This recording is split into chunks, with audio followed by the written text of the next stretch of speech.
do Senhor Jesus Cristo, amém? Nossos irmãos que fiquem à vontade, posso tomar um assento. Brevemente já vou estar lendo a mensagem que Deus me deu nessa noite para empregando os irmãos. Mas hoje, na noite desse dia 7 de abril, eu vim com um sentimento de gratidão. Eu estava vindo, o inimigo tentou até jogar uma seta, mas eu falei, não vai conseguir. Hoje eu vim com um sentimento de gratidão a Deus. Deus tem sido muito bom comigo. Deus tem sido muito gracioso na minha vida. Porque a graça, ela tem que estar repousando sobre nós. A graça significa o quê? É aquilo que a gente nunca vai merecer, irmão. Nunca merecemos a graça, o favor imerecido de Deus sobre a nossa vida. E eu digo para você, irmãos, que a graça continue repousada na tua casa, na tua família, em qualquer área da sua vida. Que a graça do Senhor, ela repouse na sua vida.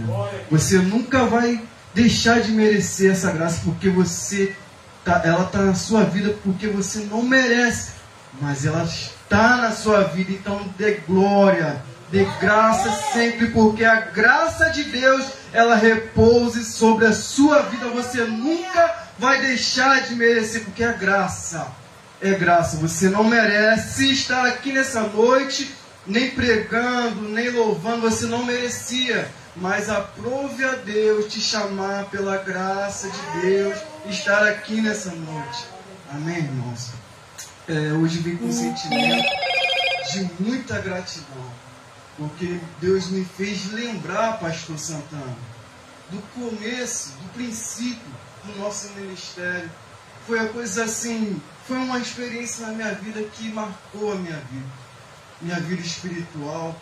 Eu aceitei ao Senhor Jesus Cristo aos 14 anos de idade, embora cresci num lar cristão. Depois eu cresci num lar onde a minha avó era candomblecista. Eu tive que sair de uma igreja, sair de um lar cristão. E depois tive que conviver com o pessoal espíritas. E tendo que respeitar, tendo que ficar de castigo diante de uma estátua onde tinha um cavalo e um homem montado. Eu tinha que ficar ali de castigo quase o dia todo olhando para aquela estátua. E mesmo assim ainda conservei a fé. Conservei a fé no Senhor Jesus Cristo. Minha avó dissera para mim, esse não tem jeito, ele nasceu para ser cristão. E aos 14 anos de idade eu tive uma experiência muito forte numa igreja ali do outro lado, chamada Igreja do Nazareno. E Deus se manifestou comigo de uma forma tão forte, porque aos 14 anos de idade eu era tão revoltado com a vida, que meu sonho era ser traficante de... Não porque eu gostava de traficar, mas porque eu tinha um ódio no coração. Eu queria me vingar de todos que tinham me maltratado, porque eu fui uma criança muito maltratada. As pessoas me odiavam. Eu não entendia por quê. Mas aprove a Deus pela sua graça, me chamou e se revelou a mim aos 14 anos de idade. E fui para ali na igreja Assembleia de Deus que eu conheci o casal, pastor Santana, missionária, a mãe do PC, conheci o PC. Então foi uma experiência muito forte, porque eles vieram com uma fé muito forte. E eu praticamente posso dizer que foi um dos primeiros discípulos dele. Fui discipulado por eles e aprendi muitas coisas. A minha primeira oportunidade para pregar, pastora Santa, eu estava lembrando a minha mãe hoje. Eu falei, mãe, há exatamente 15 anos atrás foi a minha primeira pregação na igreja. E adivinha com quem eu tive que dividir o púlpito, pastor? Porque não foi uma pregação, foi duas pessoas para dividir uma pregação. Foi eu e o evangelista Paulo César. Eu queria pregar o mesmo sermão de 15 anos atrás. Aleluia! Minha primeira mensagem, meu primeiro sermão. E eu falei, e o tema, o pastor Adil, naquela época, ele botou uma campanha dizendo: filho meu, dai-me seu coração. E eu, muito nervoso naquele dia, falei: o que eu vou pregar, meu Deus? Filho meu, dá-me meu coração. Falei: Deus, eu te dou meu coração. E dali surgiu um sentimento muito forte pelas Escrituras. Foi ali que Deus se manifestou e me deu esse dom da palavra.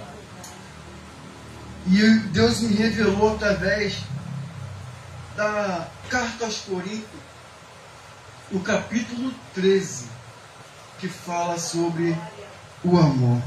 Amém, irmãos?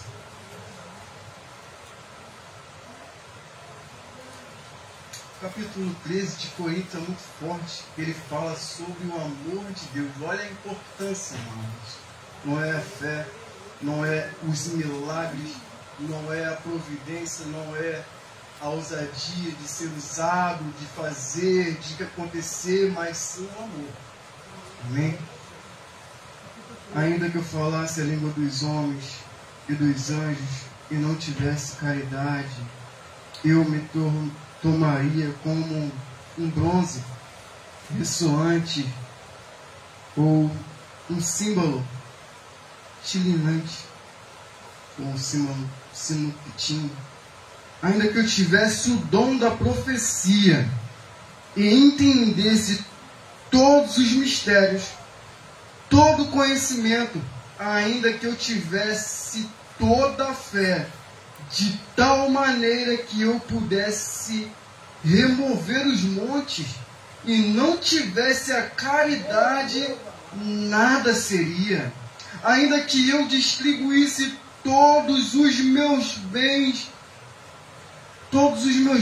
para alimentar os pobres, ainda que eu entregasse o meu corpo para ser queimado e não tivesse a caridade, nada me aproveitaria. A caridade é sofredora, é benigna. A caridade não é invejosa. A caridade não se vangloria, não se envaidece, não se comporta com indecência, não busca o seu interesse, não se irrita facilmente, não pensa mal e não se regozija com a iniquidade, mas regozija com a verdade. Sofre todas as coisas, crê em todas as coisas, espera em todas as coisas, suporta todas as coisas. A caridade nunca falha, mas havendo profecias, elas falharão, havendo língua cessarão, havendo conhecimento desaparecerá, porque em parte conhecemos, em parte profetizamos. Mas o que é perfeito vier, então o que é em parte será aniquilada. Amém. Aleluia! Palavra muito forte. O apóstolo de São Paulo falando sobre a caridade. O amor de Deus é o Evangelho. O amor de Deus, ele se resume no Evangelho. O primeiro Evangelho pregado lá no jardim, quando Deus disse para Adão, dizendo que do seu fruto nascerá aquele que esmagará a cabeça da serpente. Ele ferirá o pé, mas ele esmagará a cabeça, porque foi um ato de amor. Então o amor de Deus, ele já vem se revelando lá do princípio. A lei e os profetas se resumem: ama o próximo como a ti mesmo. A Deus acima de todas as coisas e o próximo como a si mesmo. A lei de Deus se resume nisso. Mas o que é um outro evangelho que são pregados através de obras, achando que vão conseguir a salvação através das obras, achando que vão fazer e acontecer para ser aprovado diante de Deus.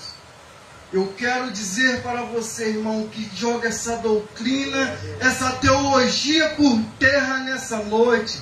Porque você não precisa praticar obra para ser salvo. Você não precisa se entregar ao seu corpo, sacrificar para alcançar a salvação. Porque a salvação veio até você sem você merecer. Foi um ato de amor na cruz do Calvário. Os israelitas chegou um ponto onde se obscureceu essa doutrina da salvação por meio da fé, e caíram da fé, caíram da graça, porque acharam que a salvação era pelas obras. E muitos vão me dizer, Senhor, Senhor, quando Jesus disse, muitos vão me dizer, Senhor, Senhor, mas em Teu nome nós profetizamos, em Teu nome nós fizemos sinais e maravilhas, nós expulsamos demônios. Olha só, eles vão querer cobrar do Senhor Jesus, Pastor Santana, a salvação por causa das obras. Jesus está falando aqui agora de pessoas que achavam que eram crentes, de pessoas que achavam que eram cristãos.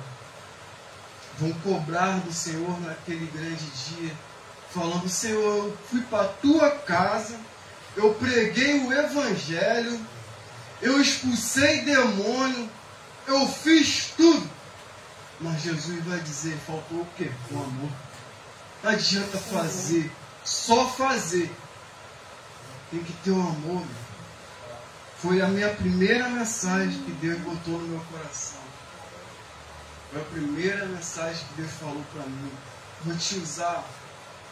Você vai profetizar, você vai expulsar demônio, vou te dar autoridade. Porque a igreja tem essa autoridade. Mas não é isso que vai fazer você ser salvo. A tua salvação está somente no nome que está acima de todos os nomes, que é o nome do Senhor Jesus Cristo. Aleluia. Jesus disse para Pedro, sobre esta afirmação, sobre esta pedra, o quê? Qual é a afirmação que você vai construir, vai edificar a igreja? Tu és o Cristo, o Filho do Deus vivo. A igreja, ela reconhece isso, porque não é a carne e nem o sangue que revela, mas é o Espírito. Meu Deus, é forte. É possível ser usado sem essa convicção de que Jesus Cristo, Ele é o Filho de Deus. Está cheio de falso profeta. E Deus está me alertando aqui para alertar vocês. Vigiai. Não se iluda com pessoas que são usadíssimas por Deus, que tem nome de apóstolo, que tem cargos, que tem peso, que tem aquelas vestimentas de sacerdote, que tem aparência de piedade, porque nos últimos dias surgirão homens com aparência de piedade, mas negando toda a eficácia dela. Por isso que eu estou falando, não olha para a aparência. Nós, seres humanos, temos essa tendência de olhar pela aparência, de ser impressionado, Pastor Santana, porque se aparecer um homem ressuscitando mortos, nós irmos atrás dele sedentos do milagre. Nós temos essa tendência, somos seres humanos, quando nós não vemos milagres hoje em dia. E se aparecer alguém hoje fazendo sinais e maravilhas, a ponto de iludir os próprios eleitos, porque diz a palavra de Deus, surgirão muitos falsos profetas, a ponto de fazer fogo cair do céu. Mas são falsos profetas. São autoridades dadas, mas não é de Deus. Irmão, não se iluda com isso, porque são homens usados pelo diabo que faz até sinais e maravilhas, com intenções de iludir, não de ganhar alma para Jesus Cristo, não de convencer, não por amor ao Evangelho, não por amor a Cristo, mas por amor ao dinheiro. Pode fazer até comércio de vós, alugar vocês para outras pessoas, falar, não, aqui tem, não se iluda, mas Jesus Cristo diz assim, as minhas ovelhas não seguirão, porque elas conhecem a voz do bom pastor. Ela não segue o mercenário, porque o mercenário, ele foge quando vê o lobo. Mas o bom pastor, ele dá a vida pelas ovelhas. O teu bom pastor, ele deu a vida por você. Ele deu a sua vida em resgate por você. Então ele não vai deixar você se perder e nem se iludir e nem seguir outros lobos. Deus vai te guardar. Deus está guardando você. A sua família, a tua casa, Deus está guardando. Deus está te dando o discernimento espiritual para você ver e saber aquilo que vem de Deus e aquilo que não vem de Deus. Porque o que está faltando na igreja, na maioria das igrejas hoje, é o verdadeiro discernimento. Muitas portas se fecharam para mim. Porque eu botei no coração, falei, Deus, eu não quero pregar prosperidade. Eu não quero iludir as pessoas. Porque as pessoas não precisam. A pessoa está morrendo, pastor Santana. Está morrendo espiritualmente, está indo para o inferno. O que eu vou falar para ela? Que Deus vai abrir a porta. Vai para o emprego. Deus vai te sustentar. E a tua alma, e a tua família, você vai para o inferno. Jesus Cristo falou, é mais importante que os seus pecados sejam perdoados. O que é mais fácil dizer? Levante e ande. Ou seja, é mais importante os nossos pecados ser perdoados, porque a nossa alma vai estar guardada de todo mal. E vamos morrer tranquilos, irmãos. Se o corona vir, amém. Eu vou para o céu tranquilo, eu vou cantar o hino da vitória. Eu vou glorificar. Paulo, ele dizia, eu não sei nem o que é mais importante para mim. Você está com Cristo, você está aqui. Um cristão verdadeiro, ele vive com essa expectativa.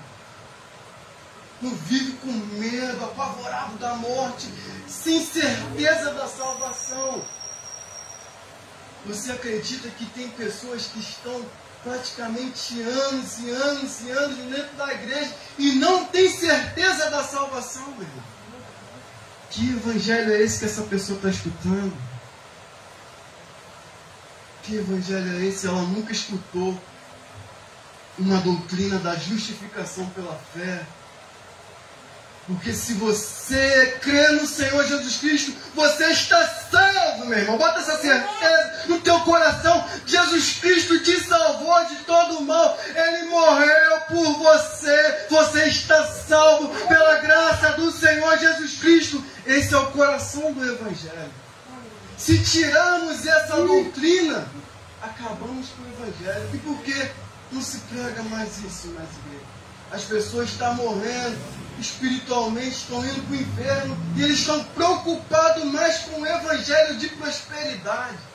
Estão mais preocupados com o que está faltando. Meu irmão, não se preocupe. Busque em primeiro lugar o reino. Deus vai entrar com providência sim, mas põe em lugar, no primeiro lugar, o reino. O reino de Deus é mais importante para você. O reino de Deus é mais importante para você.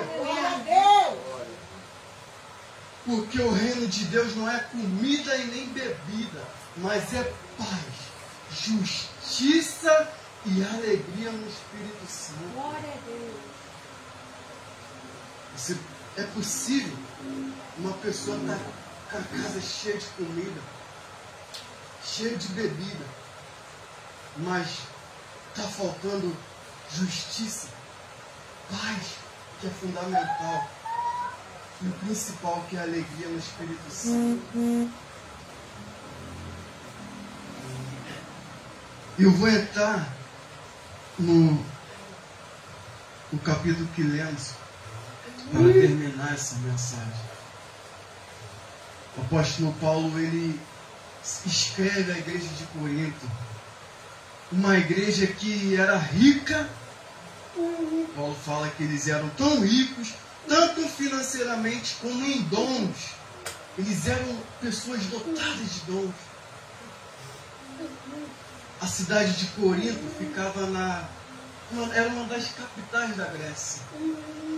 Pessoas inteligentes saíram do meio de um paganismo terrível, de filosofias, porque o berço da filosofia do helenismo ficava na Grécia.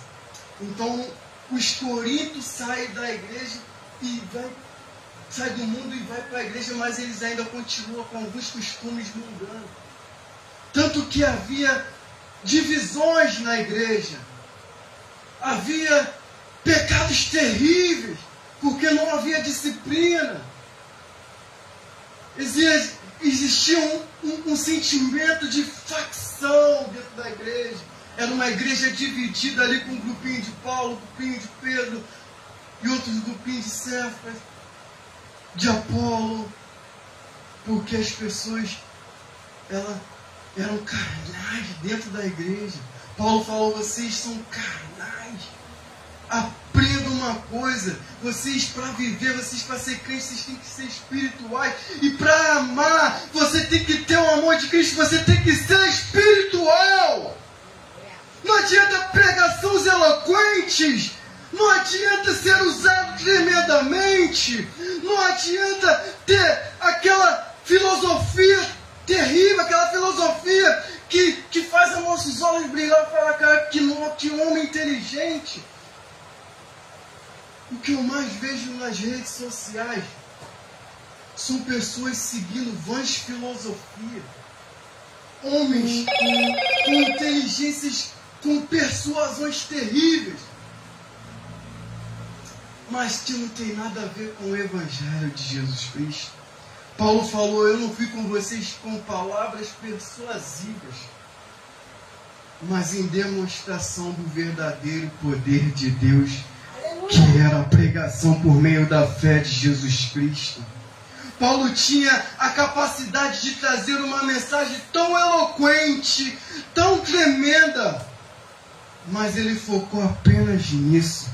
Ele deixou lá para o finalzinho, dizendo que o mais importante é o amor. Não adianta fazer as coisas, não adianta ser usado, não adianta. Se não tiver amor, são obras jogadas ao vento. Amém, irmãos? Eu quero terminar com essa palavra, porque nós estamos vivendo num dia onde o amor se esfria, onde o amor está se esfriando. Não é só lá fora, mas em muitas igrejas o amor está se esfriando.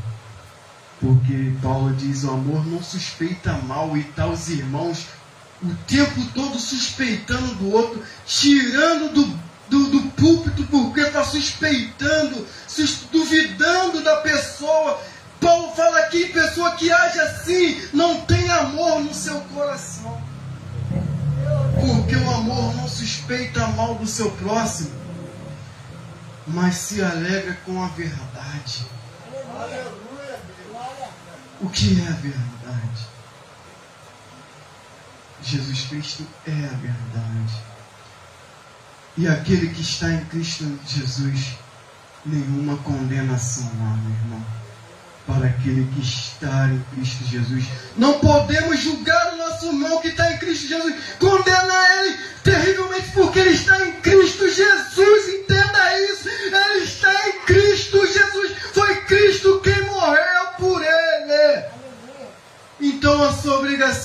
amá-lo. Vamos amar, porque vai entrar em extinção. Vai entrar em extinção, meu irmão. E muitos que você vai ver, você acha que aquela palavra que diz assim, muitos se escandalizarão um ao outro, sabe por quê? Porque muitos vão perder o amor. E por perder o amor, vão entregar. Olha só, pastor Santana. Vão entregar o próprio irmão. Jesus Cristo fala isso no sermão escatológico. Quando ele fala que o amor vai se esfriar, muitos se apostatarão da fé. Muitos abandonarão. Muitos vão fazer que nem Judas Iscariote. Vai querer te vender. Vai querer abandonar o Evangelho e vai querer te vender. Porque estava com Jesus, participou dos sinais de Jesus, recebeu a autoridade de Jesus para expulsar demônios. Mas no final, ele vendeu Jesus e trocou Jesus por 40 moedas de prata. Que o Senhor Deus possa botar esse temor no nosso coração. Amar os nossos irmãos, porque é como se você estivesse fazendo o próprio Cristo Jesus. Amém, irmãos? É uma palavra simples. Eu quero agradecer as oportunidades que vocês me deram. Foi onde eu cresci muito. E eu creio que foi o amor de Deus na vida de vocês que me deram essa oportunidade. E eu sou muito grato a isso. Se não fosse essa graça, esse amor que Deus botou no coração do pastor Santana, da missionária Ana Cláudia, pastora Ana Cláudia, nosso evangelista Paulo, sua esposa, esse pastor Vando, meu amigo, a missionária e a missionária. Agradeço a oportunidade. Que Deus abençoe a vida de vocês. Amém.